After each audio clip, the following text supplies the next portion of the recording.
I got some good news for everybody who Okay. missed Fox News networks and their old racist police reality show, Cops. It's the 'Cause now greatest all you show got to ever. do is exactly. Now all you got to do is head over to Twitter and look up NYC Smoke Shop CCTV raids, and you'll be able to catch some of that old action and scratch that old itch with a quickness. Thanks to New York City Mayor Eric Adams' Operation Padlock and Protect, a new era stop and frisk enforcement is officially here. Where due process takes the backseat to over-aggressive police officers looking to act before any questions are ever even asked. Yay. A video that's been circulating on social media this weekend was obtained by independent New York news organization The City, captured a raid on Staten Island smoke shop that fell into the crosshairs of Operation Padlock and Protect. And after watching it, it ain't hard to see why folks are concerned about their rights being violated. As civil rights violations. Asking for a court order is not obstruction of justice, he said, adding that the shopkeeper was asserting his constitutional rights. This is restarting the war on drugs under the guise of civil process. Liz Garcia, a spokesperson for Mayor Eric Adams, told the city that we will examine this video in the course of the city's continuing review of inspection and enforcement. She defended the mayor's new enforcement initiative as one that would close down illegal cannabis and smoke shops to protect vulnerable New Yorkers from exposure to illegal cannabis and smoke shops and better support the legal cannabis market by allowing justice-impacted cannabis businesses owners to thrive. So how did we get here? The regulatory inspection process was outlined in 2021, state law legalizing cannabis use. A section of that law enshrines the right of individuals to refuse a regulatory inspection, though subjects them to a civil fine if they choose to do so. Once a regulatory inspection is refused, the Office of Cannabis Management, OCM, or its board must request a court order, the law says. Last May, Governor Hochul, expanded the state's enforcement powers from the 2021 law, empowering OCM and the Department of Taxation and Finance to enter the unlicensed cannabis establishments, seize products, and get a court order to padlock shops shut. But over the last year, legislators did little to curb the number of illegal stores from rising. I wonder why. The state agencies did not have the resources to inspect a significant number of unlicensed stores as they continued to proliferate throughout the city. And when products were seized from unlicensed cannabis shops, the stores often just reopened the next day. In April, she expanded the state's enforcement powers, again, this time authorizing local jurisdictions to conduct regulatory inspections, adding the manpower behind the state agencies. It also made it easier to padlock stores after one inspection rather than seeking a court order. Empowering by legislation, Adams last month formed a task force of NYPD officers, the Sheriff's Office, and the Department of Consumer and Worker Protection as a part of the enforcement effort. As of May 29th, the task force has completed 329 inspections, padlocked 224 stores, and issued 231 cease and desist orders, the mayor's office said. The move comes as a number of unlicensed shops in New York have exploded since legalization. Officials estimate 2,800 unlicensed shops in the city. By comparison, 58 legal shops within the 5 boroughs. But Adams says the involvement of police officers as part of regulatory inspections has already broadly drawn some worry from some city public defenders. We're concerned about the NYPD being the agency that's now conducting lockouts. More people will be arrested as a result and then subject to contact with the criminal legal system, says Jackie Gosdigian, supervising policy counsel with the Brooklyn Public Defenders. She does concede that the initiative has clearly begun to curb the number of unlicensed stores in the city. Some smoke shops have started keeping cannabis products off-site in case they're inspected, only bringing them to the counter after a customer asks for a specific product. Others have moved into delivery-only services. And some have decided to close altogether, saying it wasn't worth the risk to operate anymore. Staten Island incident that we showed today highlights how quickly an inspection can escalate from a regulatory matter into a criminal matter once the NYPD is involved. OCM is still completing its own inspections alongside local jurisdictions, does not have the power to arrest or charge shopkeepers who refuse access to back of a store. Joseph Bondi, a cannabis lawyer who represented some unlicensed shops in administrative hearings, said that Staten Island arrest is part of a longer pattern unfolding in these inspections. Lawyers like Bondi and Zissou argue that the new legislation does not erase the provision from the 2021 law that allows merchants to refuse an inspection and does not permit searches and seizures without warrant. Many of these merchants are having their rights violated. Says Bondi, who serves as vice chair of the National Organization of Reform of Marijuana Laws. Despite legalization expanding the state's enforcement ability, it does not supersede the Constitution, and it certainly does not authorize someone to break into a closed store for the purpose of conducting the inspection that would trigger the seizure, end quote. Governor Hochul, this is from the governor's office directly. Governor Hochul fought for major legislation to shut down illicit cannabis shops that gives localities the enforcement tools needed while putting important guardrails in place to protect the rights of New Yorkers, end quote.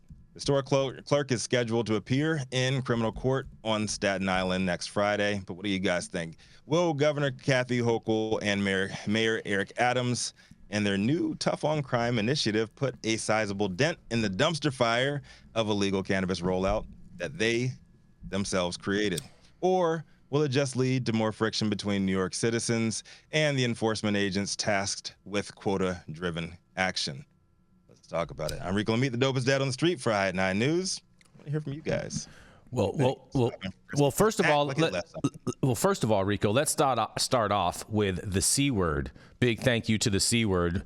He says in the super chat, he says, "Hey there, early risers. Don't forget to RSVP early for SF Hash Week." So thank you so much for that. The C word. That's such a big funny shout name. out. Such a funny name. But Rico, in regards to this, I don't understand how they're able to legally do this, because you're in the story, they're saying that the undercover agent asked if there was weed inside the store or whatever, and the store clerk says no, and then the cops, and then the stops. So you guys have those stizzies. Yeah, you guys got those stizzies. And then the cops come in. I don't understand how they're able to do this without having a controlled buy in place, because it's not illegal to possess these types of products. So therefore, it's only illegal to sell them. It take it a step further. He just asked him if he got them stizzies, and dude says like, "No, we don't want none of those problems anymore." And then the cops just bum rushed him. Just came in the store. So is this stop and frisk 2.0 or 4.20? Yes, it is.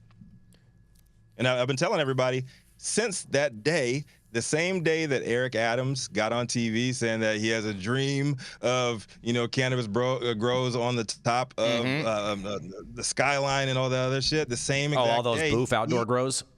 Yes, he opened up broken windows policies, which is the whole stop and frisk bullshit that Rudy Giuliani came up with to quote unquote clean up the city, and ended up with a bunch of black and brown folks in cuffs for no damn reason and just getting accosted at any time of the day. This is what's going on. Fair enough. I'm shocked that they're able to do this, but at the same time, at the way that I see these prosecutorial offices in New York going after people, and I'm not just referring to the people that you're thinking of in your mind, I'm referring to a whole bunch of other hosts of instances that we have watched these New York prosecutors go against. I mean, even like that shop clerk that stabbed the guy in self-defense when he was getting beat up, they prosecuted him. There's a whole host of these things where we see these types of actions happen, and these this district attorney's office is just like a rogue agency, in my opinion. I think it's they created a problem, and now they're going overboard with they're creating more problems trying to solve a problem. They're not even solving a problem, they're just creating more problems. One of the issues I think it highlights is the fact that our police officers across the board in almost every city in the United States, they're militarized. They go do hundreds and hundreds of hours of how to take a guy down, how to disable somebody, how to shoot them. They're doing all these shooting trainings, and they're doing very, very little training in how to de-escalate situations. So if they came in and they had a little bit of training in how to assess somebody, how to do something other than take him down, point a gun to his head, and do something crazy, they could have heard him say, I don't want those problems assessed, that they got a pound of weed, and maybe this isn't the guy to make an example of. The only thing that leads me to think is that maybe there was something else, some other reason that they wanted to make an example of him. Maybe they know that there's, sex trafficking, or he's selling Ozempic under the counter, or who knows what. It could be anything. Selling Ozempic. You've been watching South Park, huh? Jason's writing down the address. Everywhere. So there's a couple things here. First of all, Jason, this has nothing to do with the judiciary. Hard stop, non-negotiable. This is law enforcement telling somebody that he is not able to exercise his constitutional rights and getting caught on video. It has nothing to do with law enforcement takes their cues from the judiciary, though. Nonsense. I disagree. No, let me get you back to 5th grade civics class. The legislative branch makes the laws, the executive branch enforces the laws, and the judicial branch interprets the laws. There's nothing you can say. Move on. This is law enforcement. This has nothing to do with the judiciary. I'm buying that. Branches, bro. Welcome to America. I'm not buying that. They're not taking second Yarrow from the judiciary.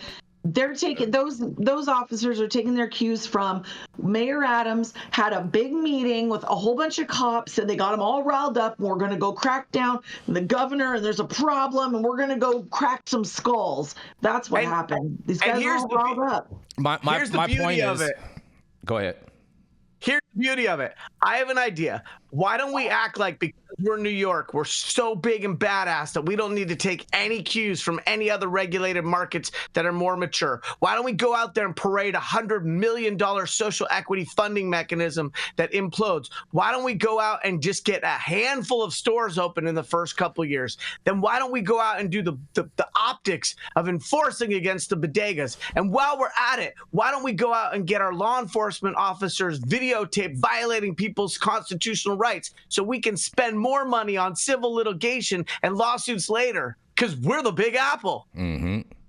Fair enough. That's commercial. Fair enough. But have any of you ever been to New York or Boston and dealt with the cops there? Yeah. As somebody who has, none of this shit surprises me. They don't actually follow the laws. They do whatever they want. And I agree with Jamie. Said most likely they just got the mayor got the chiefs up, got them all riled. They'll literally go in and wreck shit. 200 false arrests, and just to push for that one or two that they hit, let everybody else go, and they'll just go bust them again in a week or two. Yeah, Eric Adams, he was a stop and frisk cop in his prime as a police officer, was the entire Giuliani stop and frisk era. Remember that. This is what he is most familiar with. This is the policing that he's most familiar with, and this has been a long time coming.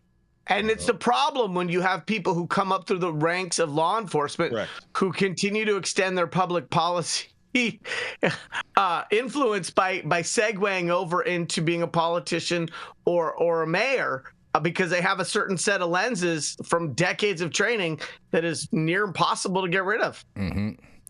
Well, most of which for him was during an era of prohibition. Yarrow, what I'm trying to say is that if cops don't have the support from the prosecutor's office to prosecute things, they generally don't go after things to make certain types of arrests. That's 100% not true. They'll smash. I totally disagree with that. Make people's lives miserable, and whether the DA chooses to prosecute or not, it's another day in the field.